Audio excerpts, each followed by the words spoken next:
Thank you very much for that. We've really gotten off to an excellent start for the first day of the conference, and I'm now very happy to change our attention from Switzerland to the Philippines. The Institute for Cultural Diplomacy has also a special relationship with the Philippines. I'm grateful that their former foreign minister, Ambassador Domingo Albert, is a very active member of our advisory board.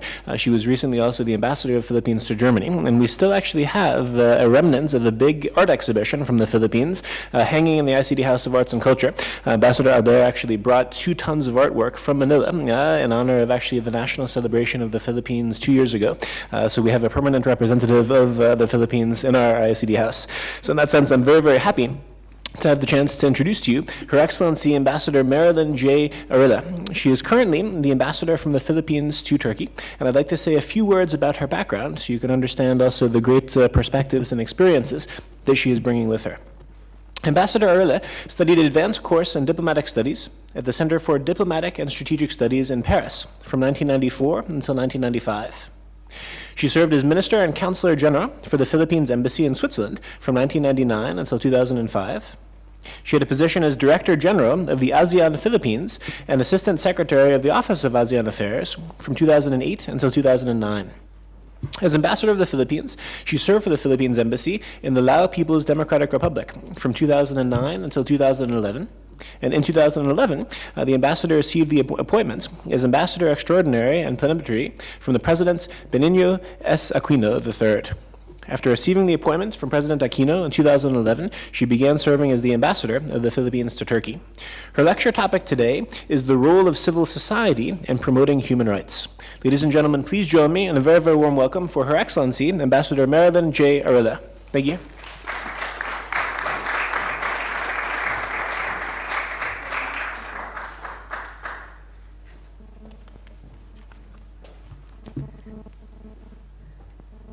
Thank you very much, Mr. Donfried, and good morning to everyone. So the topic of my talk this morning is on civil society and how it promotes human rights. The content will be focusing on the background of civil society, an awakened civil society, is it a boon or a bane? And then we'll have example of course, in the Philippines, you have people power movement, and open government partnership, and in ASEAN at the regional level, how do we promote human rights when we have different political systems and different religious systems? And of course, we have the challenges and promise of cooperation between civil society and the public sector.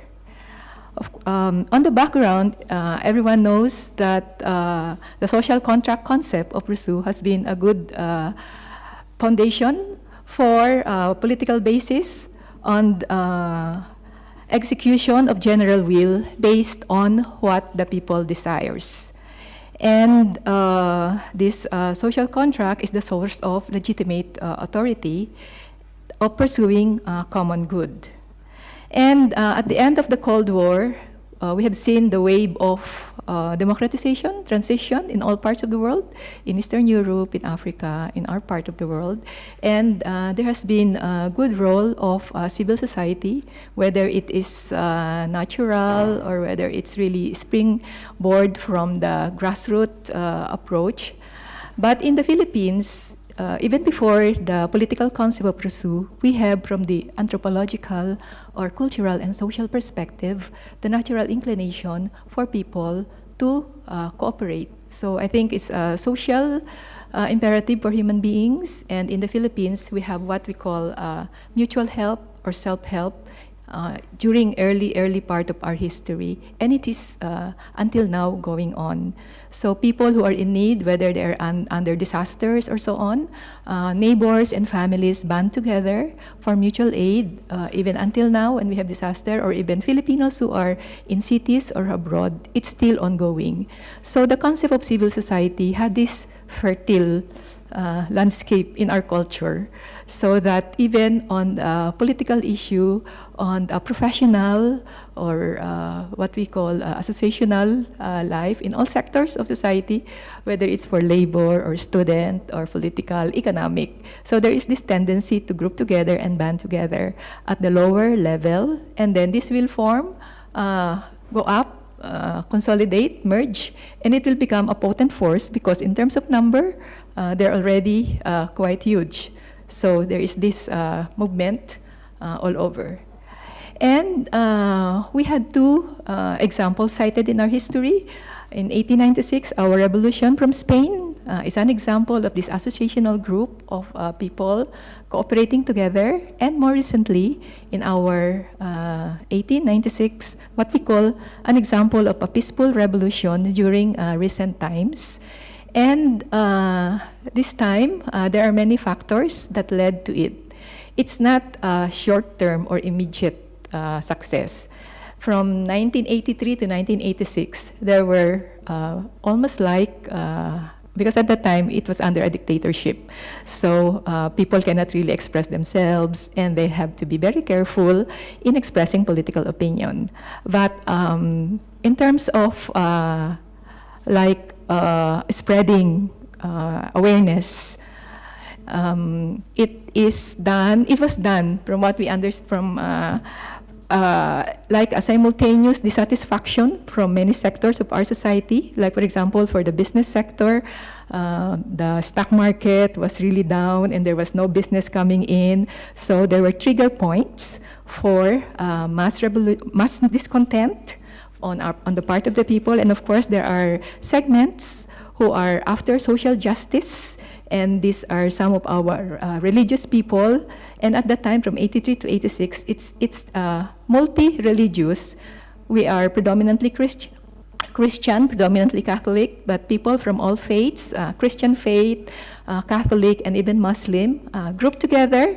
And for several, at least 2 years, there were seminars, workshops going on in churches and in public municipal buildings, of course, are under the radar without the government knowing it. We even had the example of Filipino nuns seeking the assistance of some leaders, Protestant leaders from Europe, who has been doing this kind of work in Latin America, to come to the Philippines to do this lectures or talks. Of course, there was the inspiration of Gandhi for the peaceful revolution, and from the US of the civil rights movement. So it was more for the non-violent, peaceful kind of revolution that we were advocating at that time. But the success factor that we can see from that experience is that it's multi-sectoral. There was dissatisfaction on all sectors. And then the ruling party or the people in government also were not that united. There came a point when there were also signs of differences between those who are ruling. And there were some dramatic events. The ruling government at the time tried to minimize dissent by calling a snap election, but people who were counting the votes, the computer people who were counting the votes at the time sensed the fraud, and they walked out, which subsequently triggered the military revolution led by Mr. Ramos, and then the people subsequently arrived. So in a peaceful manner, there was this change. However, although we had this political change, there are now talks of what do we gain from it? What are the dividends? Do we have any, assuming that you changed government and you were able to do this in a peaceful manner without bloodshed, were you able to succeed, give a better life for the people? What happened after that political transformation? So we are now learning our lessons that institutions have to be in place. And under our president now, we have what we call Open Government Partnership, which was initiated by 8 governments, and it's now ongoing. In partnership as well now with civil society, they are our partners in implementing what we call the Open Government Program. So this was launched in November by 8 governments, including Indonesia, Brazil, Norway, and all the other governments. And the objective is for civil society groups So we have identified several civil society groups, and they sit together with government representatives. We had this meeting in September and November last year to map out transparency in government, for example, budgeting, contract awarding, because one of our problem in terms of raising the standard of living is leakages from our revenue collection and from our spending. So that's why we cannot give out the total maximum of what our budget is in terms of public services. So in order to cut leakages, we are now having this program of often government partnership. So part of this will be, the aim is to promote transparency, fight corruption, harness new technology. And we are aiming for fiscal transparency, timely publication of budget documents, information law on public's right for information, public disclosure of income and assets, and openness to citizen participation. So now is April 17. There is a meeting going on in Brazil on this, and the Philippines is represented.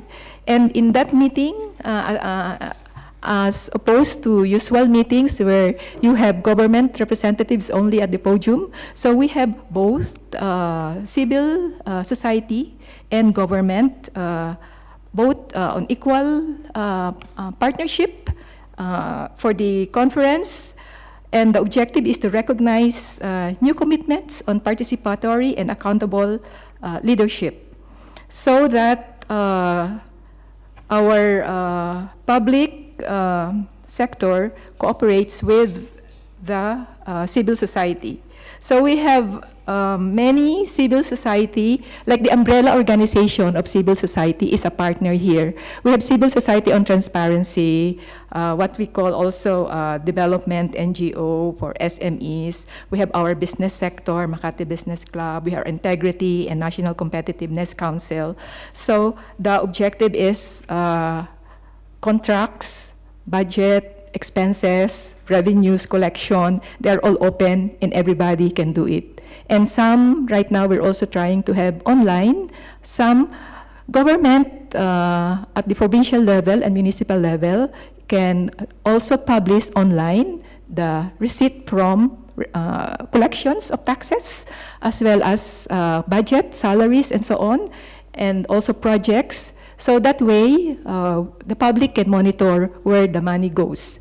So we have some initial feedback now on this attempt that the biggest sector where we have this issue is the infrastructure construction. So it's very sensitive because that's the number one.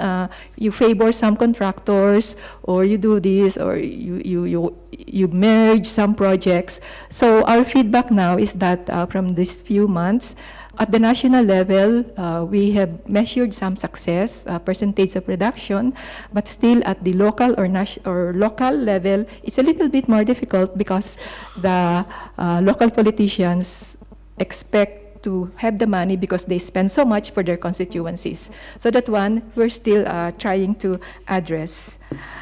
But we think that our present government is quite serious, and the campaign for the last year for this election has been based on anti-corruption drive, and so there is this seriousness. Now, with respect to cooperation of civil society on human rights at the regional level, at ASEAN, as you know, ASEAN is composed of 10 countries with different government system, political system. So some governments are democratic system, but the others, we still have some like Vietnam, Laos, Cambodia, and Myanmar that are still communist and socialist. So we have to cooperate together and agree on many statements and many programs. So some people criticize us saying that it's the least common denominator, but just the same, we have to advance and we have to progress.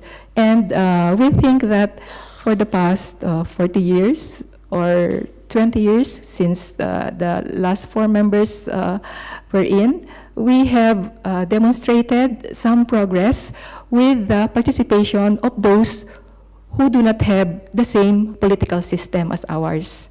Now, with respect to human rights and civil society is, even the word itself before is taboo in meetings. Even civil society itself, that's the term, you cannot mention it because some countries will object because they say their government objects. So we use another thing, like for example, public organization or NGOs. For them, let's say civil society is a Western concept and we're not supposed to use it in our meetings. Even human rights also has some connotations and people shy away from using it. But in 1993, if you may recall, there was this meeting in Vienna for 2 weeks where we had this conference on rights and democracy, and that was in June.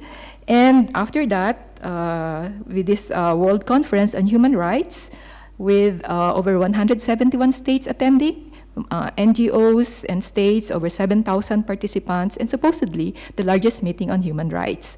So the declaration included that human rights and fundamental freedoms are objectives of the UN, and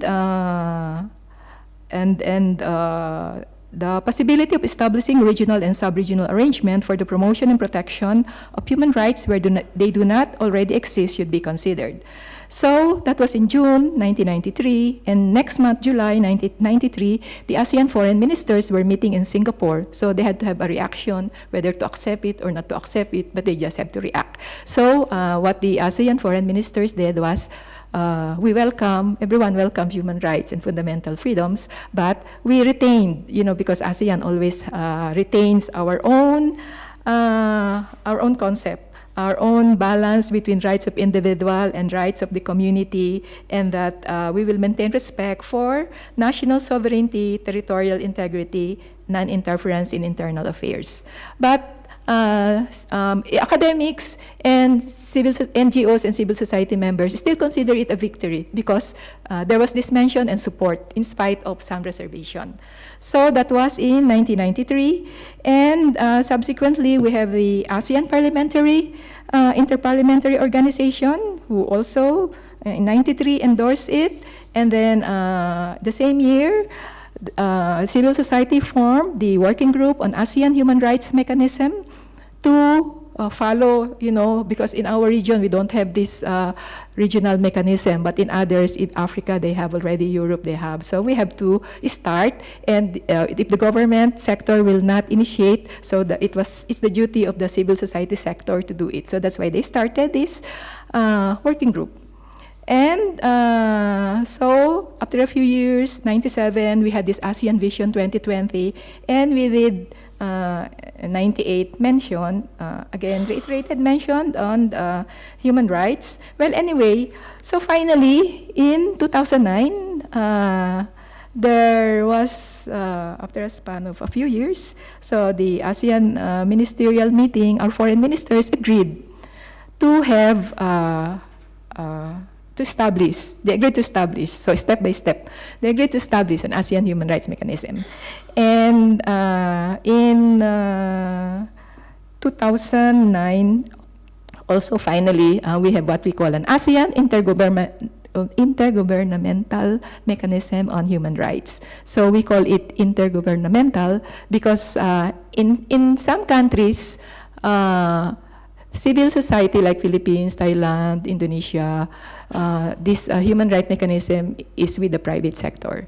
With other countries, understandably, like Vietnam, Laos, Myanmar, Cambodia, it's within the government or their academe. But the fact that they agreed is a step-by-step concession. So now, although we are being criticized again that our mechanism is only for promotion and there is no protection aspect and there is no investigative power, but still we think the moral or peer pressure could also work instead of putting it in writing that you cannot impose, because you put something in writing but you cannot implement it, but you have sort of peer-to-peer exchange, yes, between you, then it could be more successful. And there are other two sectors where the whole group agreed it was easier to agree the ASEAN Committee on Promotion of Human Rights for Women and Children. So that was in 2007, because there is an economic impact if you have products being produced by children, and some people, their advocacies against labor of children, so it has economic impact on your products. So that it was easier to do this. It's not merely political, but there's also an economic implication. You say, for example, you are producing or you're under investigation for producing products made of child labor. So you can counter that, oh, we're a member of this commission, we're investigating all these abuses against children. So, and also it's less controversial than the whole human rights term itself. So it's more manageable. Anyway, so we are, shall we say, a work in progress, and we are partnering with civil society and the academe to do this for all our nations. And incidentally, there is also a European footprint in all of this, because I think in 1975 you have the Helsinki Accords, and you had 3 baskets. First is on this political legitimizing of the territorial boundaries. Second basket is on the economic, technical, political. And the third basket is really the humanitarian, where it includes the people-to-people exchange, press freedom, and so on. So since that was in 1975, there was this lag time, and then you had the implosion of the Soviet Union. And for some people, that was also like, can you say, an example or a model that you start from this humanitarian aspect, and it could lead to something. So, well, personally, when I was doing work on it, I was reading the Helsinki Accord. So I was looking at the 3 baskets, all of these, 1, 2, 3, and then what analysts say has been the impact on this then USSR, and how unpredictable consequences came about from that agreement. Anyway, we think now that in our region, there are some softening of attitude. Like, for example, for Myanmar has agreed to let Aung San Suu Kyi participate in the election. It may be, what do you call it, maybe just a small concession to for the lifting of sanctions, because, and then also maybe looking at a more how the world changes now, and more attuned to what's going on in China, you know, balancing the influence of China with other countries.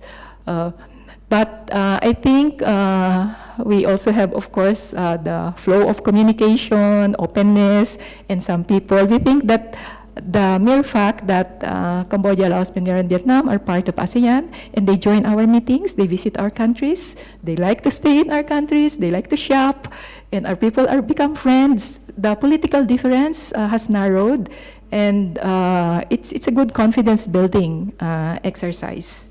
Anyway, so, but all of this would not have happened without the academe in all countries, and also the participation of the civil society. Of course, there is a strong support from counterparts in other countries. Like, I was ambassador in Laos, and many NGOs there are heavily supported by European and American and other partners. And in Laos, even those that are of Lao partnership or Lao association, everyone has to register. So you have to have a permit and all that. But the fact that you're allowed to meet, and you're allowed to register, and you're allowed to do the activity, it's some step ahead already compared to, let's say, past 10 years. And I can see the seriousness of the officials in complying with, let's say, our ASEAN agreements. They will meet at the national level, provincial, local level, to see to it that everyone understands what's going on and what they have to comply with.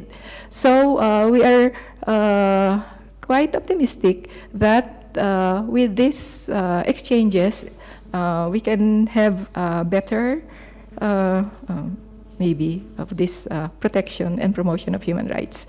One area that's still ongoing in our region is the protection of migrant workers' rights. We're still working on the Declaration on Migrant Workers' Rights. Some of us have many workers abroad. Philippines has many, Thailand has, and some are receiving countries, what we call receiving countries, like Singapore has many migrant workers, Malaysia also. So there are some issues that we have to settle with each other.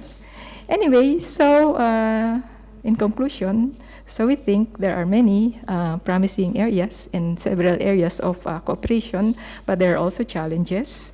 And some challenges would be, well, anyway, first on the manner of cooperation. So there are 5 ways that governments cooperate, or the other way around, civil society cooperates with the government. If they are part of the decisions of the government is making, which is what we are trying to do with the Open Government Partnership. We try to have the civil society as part of our government partnership in transparency. We think, personally, I think it's a way of complying. Sometimes the government only may not be that strong, but if you have an outside group who can be more motivated or will be more active, it could be a catalyst for a better performance. So, second will be what we call contractual relationship. I think this is done, for example, when the government or international organization like the World Bank get an NGO and they assign the work. And then you have contributing, you contribute to policy dialogue. We have this example internally when we have our business sector contribute into policies. Or we have complementary working when you have parallel, you are separate entities, but you work within the same system on same issues and relationship. A good example on our part will be the corporate social responsibility projects of our private sector. Then, of course, you have the confronting or contesting area. This is also many areas. We are not in total agreement with each other, like, for example, labor groups or those who advocate for more rights. And some challenges would be how to maintain independence and flexibility for the CSO, civil society, without undermining their strength. And then how to also improve further their advocacy in national and global sphere, because we think they have something to contribute. So when I was Director General for the Philippines for ASEAN, I always make it a point to invite as not only government, but civil society, academe, centers of excellence.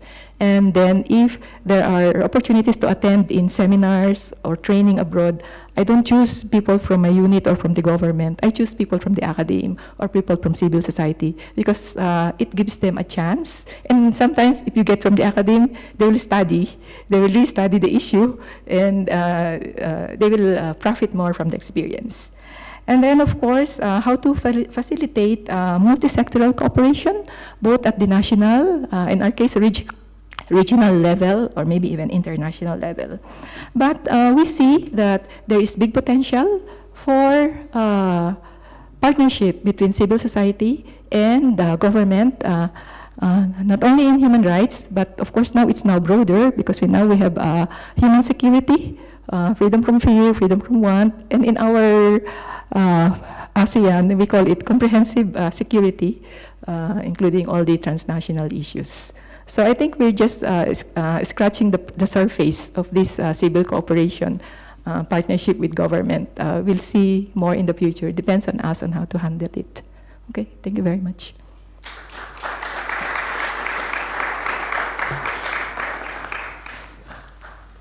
Thank you very much, Your Excellency. We're now very happy to take a few questions or comments from you. Who would like to go first? I'm Professor Temisa Ebijowa. I'm a professor of moral philosophy. Yeah, this question borders on the relevance of civil society to building institutions. Because I feel it is after you have built the institutions in your country, my country, that we can begin to think about the promotion of human rights. Because if institutions are not properly built, you cannot command the commitment of the citizens. For example, you talked about leakages. We have leakages also in Nigeria and in some other developing societies. But that's the major problem, because it makes people to lose confidence in the state and thereby withdraw their commitment to the state, hate the state, get frustrated, and become agents of politicians to destroy the state. And that's what is happening in many countries in Africa, especially in Nigeria. Because the political elites corner the few dollars, naira, pounds, or whatever that's available to the state for themselves and their cronies, and they are unable to provide for the common good of the people. And that is what is responsible for most of the crises we have in Nigeria. But I think if institutions are built, then we'll be able to check the leakages. And then we'll begin to talk about integration. And that's the reason why, using the analogy of the grass growing and the seeds not working. In some of these places, the grass are just not growing. That there's a conflict between the ant and the seed. So we are not talking about grass growing now. That problem, we are still at a level of the seed trying to germinate because the ants are eating practically all the seeds. Thank you. Okay, thank you very much for the question. We think that's a serious one. Institutions should be well developed. Basically, we think also it's a factor of education. The citizens should be educated, and then information should be flowing. So that's why we try just a specific example of budgeting. Our own Department of Interior and Local Government has been instituting what we call open system of budgeting. Some of the cities, there's strong resistance to this. Some cities comply. Some cities either if you start with the capability of, let's say, the computerization, training the people inside to do the computerization, because everything will be online. And then one local government is already online, so everybody can access and look, what is the budget, where does it go, what are the projects, how much, who got the project. But some local government, they don't want to share this. They don't even want to share the revenue. What are the sources of revenue? Is it from licenses or from taxes? And let's say, who paid the licenses? Who paid the taxes? How much did that one businessman pay in terms of taxes? Is that the right amount? So you can go through all, you can test all of the transactions if it is published. And then in terms of disbursement, who are on the payroll? How much are they getting? The relatives of the politicians, are they getting salary? It will all be disclosed. So there is a huge resistance. Only the leader who has cleaned up his unit will be willing to do this. And you go to the other disbursement, aside from, let's say you buy the car, how many cars, what brand, what price? There is also, you can also see how much they buy the car, and then people will complain, no, you can get it at this amount, why buy it at that amount? What are the projects? Who got the projects? Is it a friend of the governor, a friend of the representative? So it's a big help for us to do this, but there is strong resistance. But we are trying to do this. That's just one example of institutional capability. But on a broader sense, we believe that if we have a more educated population and we have information flowing, there will be more awareness. So it's also a factor of our level of education, and to a certain degree, our level of national income, national development. Thank you. Thank you very much. I'd suggest we take maybe one final question before the break, and then during the break we can informally continue the dialogue. But we are running a little behind schedule, so if we could bring the microphone to the back. I see a hand. Please. Okay, thank you very much for your talk. My name is Professor Pauline Collentine. I'm from from the UK, and I'm a professor of religion and society. You mentioned in your talk about the role of particularly the Christian churches in the Philippines during the 1980s, and I recall the contribution they made in contributing that people power movement. I was wondering to what extent today in the Philippines, not only Christianity but the other religions that you mentioned were actually being listened to in the public sphere by government. Thank you. Yes, thank you. We have our inter-religious. We have particularly about 7% of our population are Muslims. So we all have the dialogue, and we have a dialogue with our between the leaders, Christian, religious, interfaith. In all our public events, when we start a public event, we have the Christian, the priest, and then we have the Muslim imam saying the prayer, and it's accepted in our society. For example, we are predominantly Catholic, at least 75 or 80% Catholic, but we had our Christian, one of our president, Fidel Ramos is not a Catholic but is a Christian, and it does not really we just take it normally. We believe if the person is a Christian, can be a Christian. Even the Muslim in our own Ministry of Foreign Affairs, we have Muslim colleagues. So we just accept it normally, and it's a private matter. We think if they belong to that faith or if they are Buddhist, it's his business to be a Buddhist.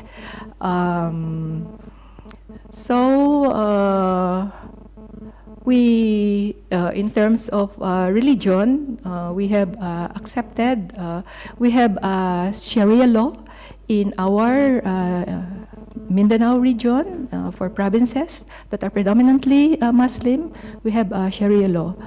We think that the problems in the south for us is more economic. We have given political space in terms of governance, in terms of ownership, in terms of economic opportunities. But we think now that it's more the problem of, I think it's not only in our country, but in many other countries, like we have many kidnappings, several kidnappings is for economic motivation. So it's still happening at this time. All right, well, thank you very much, Your Excellency, for a very thought-provoking presentation, for continuing the tradition of ICD's cooperation with the Philippines, and I think having given some very important perspectives, in particular from Asia, which I think is very important also for the context of this conference. So if you could please join me in expressing our sincere gratitude to Her Excellency Ambassador Alarilla. Thank you.